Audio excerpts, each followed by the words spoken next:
Bonjour et bienvenue pour ce rendez-vous hebdomadaire de décryptage de l'actualité économique et géopolitique en mode affranchi. Je salue tous les abonnés de TV Liberté pour cet épisode que je vais intituler La France, déjà médaille d'or dans la catégorie indignité. Je ne sais même pas par quoi commencer. Allez, je vais vous garder le pire pour la fin. On va commencer d'abord par les déficits qui explosent, puisqu'on a franchi allègrement la barre des 3100 milliards, pour un coût qui dépasse maintenant les 50 milliards d'intérêts à verser à nos créanciers. Des créanciers qu'il s'agit de rassurer, parce que non seulement on est au top des déficits, mais également, en ce qui concerne le commerce extérieur, on est à moins 150 milliards. Alors la France, tellement attractive que finalement nos produits n'ont plus l'air d'être attractifs pour grand monde.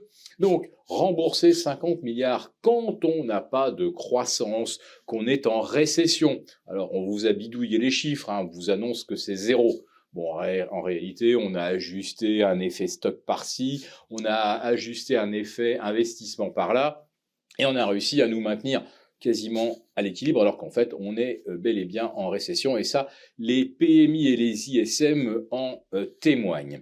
Donc il faut, je le répète, rassurer nos créanciers. Et pour cela, il faut démontrer sa capacité à lever l'impôt. Alors, comme on a promis de ne plus augmenter les impôts, eh bien, on va chercher des recettes ailleurs, et notamment au travers de la TVA, puisque lorsque le coût de votre facture électrique augmente de 70% en 4 ans, oui, je sais, c'est 42 ou 44% en 2 ans, mais c'est 70% depuis 4 ans, c'est-à-dire bien avant la guerre russo-ukrainienne, eh bien, c'est 70% de recettes de TVA en plus. Et lorsque la facture de gaz augmente, non pas parce que le gaz augmente, mais parce que l'on augmente le coût de l'abonnement de 7 à 10 euros, eh bien, ce sont là aussi autant de recettes supplémentaires. Alors, ce qui est extraordinaire, c'est qu'on a dit aux Français éteignez, décalez, économisez. Et comme ils ont trop économisé en gaz, eh bien aujourd'hui, le gérant du réseau ne s'y retrouve pas. Donc, quand on consomme trop de gaz, évidemment, les prix augmentent. Et quand on n'en consomme pas assez, eh bien, votre fournisseur doit également augmenter ses prix. Voilà, donc quoi qu'il arrive, de toute façon, c'est de recettes de TVA en plus pour l'État. Et là, aux yeux des créanciers, c'est un très bon point. Mais on va également aller piquer de l'argent également aux plus pauvres, au travers de la hausse des forfaits hospitaliers, des forfaits consultation. Autrement dit, le reste à payer pour le gueux va doubler. Mais je vous avais dit qu'on allait terminer en beauté avec le pire. Figurez-vous que le gouvernement français se penche sur ce qui est le plus coûteux pour la sécurité sociale, c'est-à-dire les longues maladies.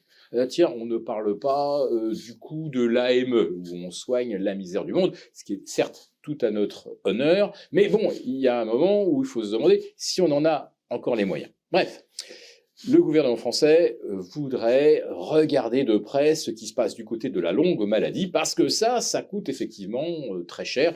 Vous avez des traitements avec certaines insulines qui coûtent plus de 2 000 euros par mois. Vous avez également des traitements génétiques où on est même au-delà de 10 000 euros l'injection.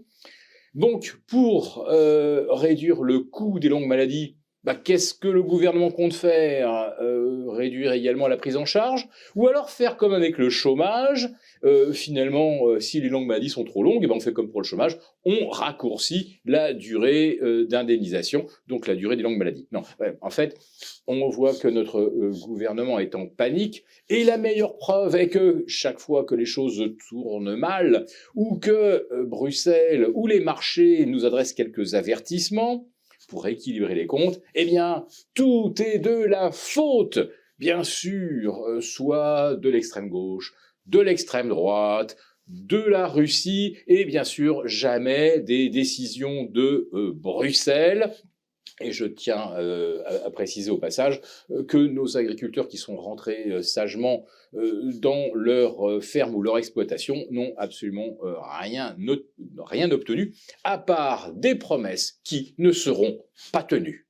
Pour vous remercier de votre fidélité, vous pouvez télécharger gratuitement en cliquant sur le lien ci-dessous mon rapport spécial 3 placements pour sauver votre épargne de l'inflation. Merci et bientôt.